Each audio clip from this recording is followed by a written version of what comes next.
মাহমুদুর রহমান সাহেব উনি আসলে সাংবাদিক না তো ভাই, এটা বলে লাভ নাই। কারণ ভাই আপনি আমার দেশের মাহমুদুর রহমান সাহেবের জার্নালিজমকে জার্নালিজম মনে করলেন না, কিন্তু 10 বছর ধরে আমাদের অন্যান্য পত্রপত্রিকা বা সাংবাদিকরা যা করছে তা কি জার্নালিজম ছিল? যে শামীমা এ খান কিভাবে জনকণ্ঠের সম্পাদক হয়েছেন, কামাল ভাই আতিকুল্লাহ খান মাসুদ কিভাবে সম্পাদক হয়েছেন, জনকণ্ঠের সম্পাদক, সেই প্রশ্ন তো আপনি তুলেন নাই। আনার হোসেন মঞ্জু কিভাবে সম্পাদক হলেন ইত্তেফাকের? অনেক সাংবাদিকের স্কুল আছে, এক এক স্কুলিং এক এক রকম। কামাল ভাই আপনি যদি এই আপনার লিটমাস পেপারে ঘষেন তাহলে আমেরিকার অর্ধেক টেলিভিশন বাদ পড়ে যাবে, অর্ধেক নিউজ পেপার বাদ পড়ে যাবে, লন্ডনের অর্ধেক নিউজ পেপার বাদ পড়ে যাবে। আমি কামাল ভাই আপনার কাছ থেকে একটু জানতে চাই, এইটা কিন্তু সত্যি কথা, আপনি মাঝে মাঝে যেহেতু আপনি অনেক জনপ্রিয় মুখ, আপনার কথায় শব্দ চয়নে অনেক সময় মনে হয় যে আপনি আওয়ামী লীগকে এই সরকারের থেকে ভালো বলতেছেন, আওয়ামী লীগ আপনার দ্বারা বেনিফিটেড হতেছে, এইটাও মনে হয়। এবং আপনি হাদিকে শুনেছেন, আমার কোনো প্রশ্ন এই পর্যায়ে নাই, আপনি যদি এটাকে একটু অ্যাড্রেস করেন। সরি দেখেন আমি বলি আপনাকে, জি আমি কিন্তু মানে এখানে হাদি যে কমপ্লেনগুলো আমার বিষয়ে তুলেছেন আমি খুব খুশি হয়েছি। খুশি হয়েছে এই কারণে, এই প্রশ্নগুলোর আমি আসলে জবাব দিতেই চাই, কিন্তু দেওয়ার সুযোগ পাই না।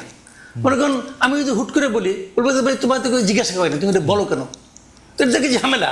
তো প্রশ্নগুলি উত্তর দেওয়া দরকার। আমি একটা একটা করে বলি।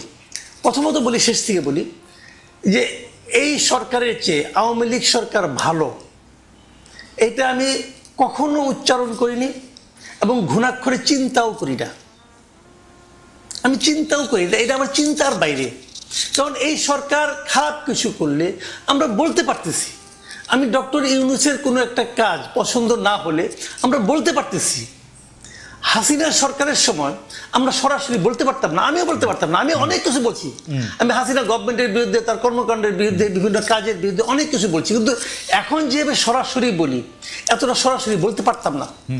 কারণ আমার কিন্তু কেউ থ্রেট দেয় নাই। আমি আবার বলি আপনাকে, আমার হাসিনা সরকারের আমলেও কেউ কখনো থ্রেট দেয় নাই, এই সরকারের আমলেও আমার কখনো কেউ থ্রেট দেয় নাই।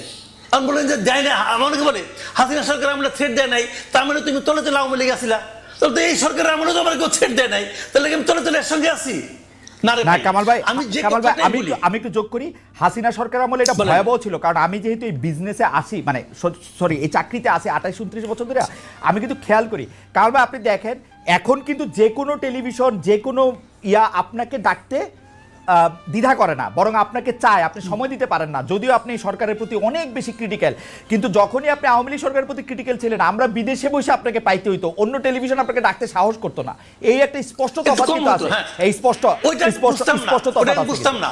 জি আমি ওটা আমি বুঝতাম না, কিন্তু আমি যেটা বুঝতাম, আমি বলি আমাকে 2-1 বার ডিজিএফআই থেকে কফি খাওয়ার দাওয়াত দিছে, রাইট, আগের আমলে, বাট আমি যাইনি।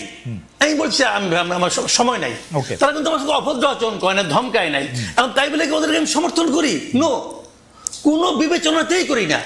এবং আমি আবারও তো বললাম যে আমি এই সরকারের চেয়ে ওটাকে ভালো, বেটার, এটা মনে করার কথা আমি চিন্তাও করি না। কারণ ওই সরকারে এত এত সমস্ত লোক ছিলেন, খোদ সরকার প্রধান থেকে শুরু করে শেখ হাসিনা সম্পর্কে আমি যে সমস্ত কথাবার্তা বলেছি, হাদি হয়তো ভুলে গেছে, হয়তো অন্য কিছু নিয়ে ব্যস্ত ছিল, আমার মতো ক্ষুদ্র মানুষের কথা তার খেয়াল করার দরকার নাই। কিন্তু আমি আবারও বলি যে আমি কখনোই তাদেরকে, মানে আমি মনে করি বাংলাদেশের সবচেয়ে বড় ক্ষতিটা শেখ হাসিনা এবং তার আশেপাশের লোকজন করে দিয়ে গেছে ভাই। এটা রিয়েলিটি, এটা মানতে আমার কোনো দ্বিধা নাই, আগেও ছিল না, এখন। আমি টু দ্য পয়েন্ট একটা প্রশ্নের জবাব দিই, যে প্রশ্নের জবাব আপনি কিছুটা দিয়েছেন। সেটা হলো যে শাহবাগের ওই আন্দোলন নিয়ে, ওইটা নিয়ে ওই সময়ে ইনকলাবের যে জিনিসটা হয়েছে, আমি ওইটাকে জার্নালিজম মনে করি না। না ইয়াতে আমার দেশ পত্রিকায় আমি মনে করি, আমার দেশ, সরি ইনকলাব আমার দেশের, ওটাকে আমি জার্নালিজম এখনো মনে করি না। আমি মনে করি অ্যাক্টিভিজম এবং জার্নালিজম দুটো ডিফারেন্ট জিনিস, টোটালি পার্থক্য, মানে আলাদা জিনিস একটা। উনি যেটা করেছেন, মাহমুদুর রহমান সাহেব উনি আসলে সাংবাদিক না তো ভাই, এটা বলে লাভ নাই। আমার একটা প্রশ্ন আছে, কারণ ভাই আপনি আমার দেশের মাহমুদুর রহমান সাহেবের জার্নালিজমকে জার্নালিজম মনে করলেন না, কিন্তু 10 বছর ধরে আমাদের অন্যান্য পত্রপত্রিকা বা সাংবাদিকরা যা করছে তা কি জার্নালিজম ছিল? তারে কি আপনি এত কঠিনভাবে আক্রমণ করছেন, নাম ধরে বলছেন? আমি একটা কথা বলি আপনাকে, কয়েকদিন আগে জনকণ্ঠ দখল হয়ে গেল, কয়েকদিন আগের কথা, দখল হয়ে গেল, আবার চলে আসলো, ওরা আবার আপোষ করে ফেরাইলো।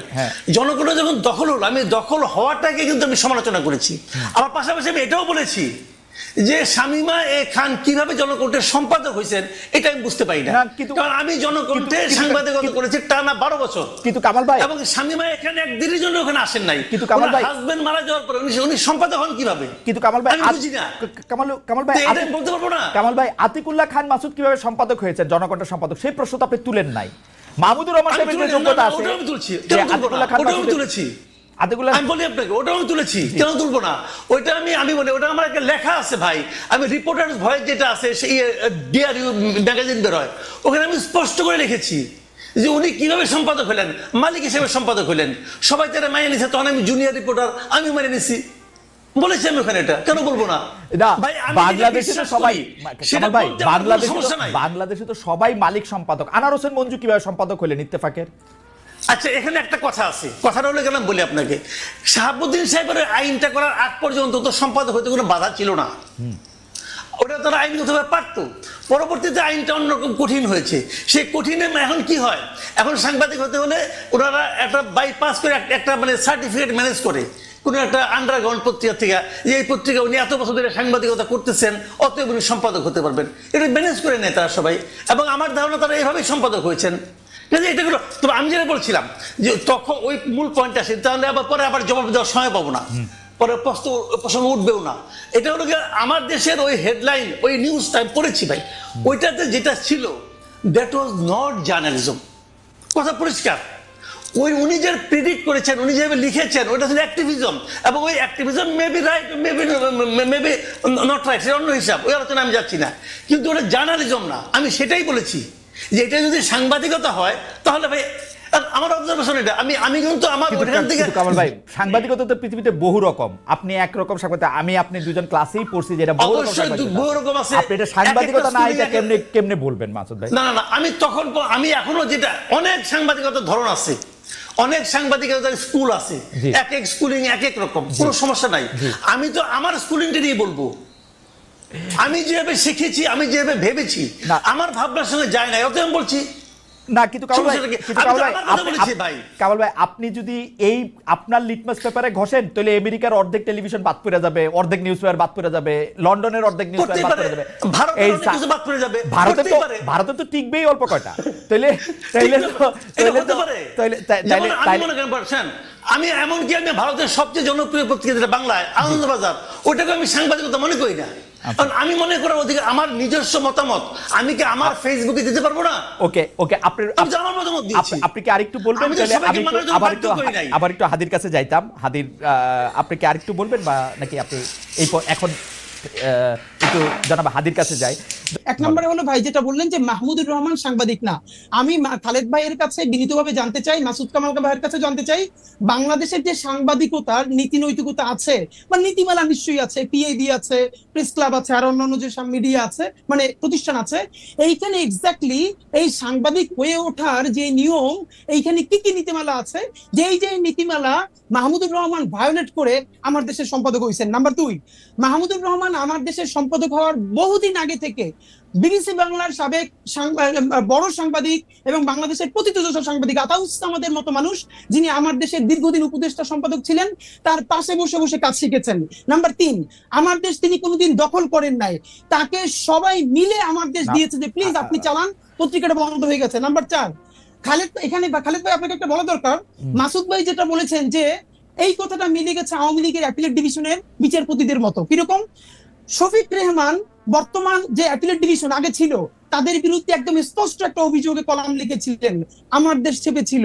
শফিক রেহমান এবং মাহমুদুর রহমানকে হাইকোর্ট নিয়ে ঘন্টার পর ঘন্টা দাঁড়িয়ে রেখেছে, বলেছে ট্রুথ ইজ নো ডিফেন্স। সেইটার পরে আমার দেশকে সম্পাদককে বলতেছে বাই চান্স এডিটর।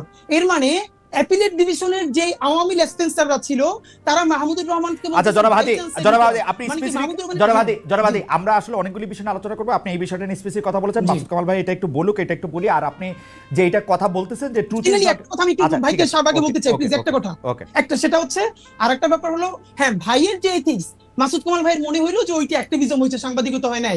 তো আমার পরবর্তীতে কথা হলো, এরপর যে শাহবাগে রাষ্ট্রদ্রোহিত হইলো, দিনের পরে দিন তারা পতাকা উড়াইতেছে, সরকারি অফিস বন্ধ রাখতেছে, নিকৃষ্টতম মব করতেছে, ঠিক মাসুদ কামাল ভাইয়ের টাইমলাইনে পুরো শাহবাগের মব সন্ত্রাসের সময় কয়দিন তিনি সেইটার সমালোচনা করছেন? Okay. মাত্র 50 জন লোক ছিল, আমি সামনে সাক্ষী, সেইটার 500 লোক কইরা পত্রিকা দেখাইছে। ওকে, কোশ্চেন তো সেইটা কি কামাল ভাই, সমালোচনা করছে? কামাল ভাই এটা আপনি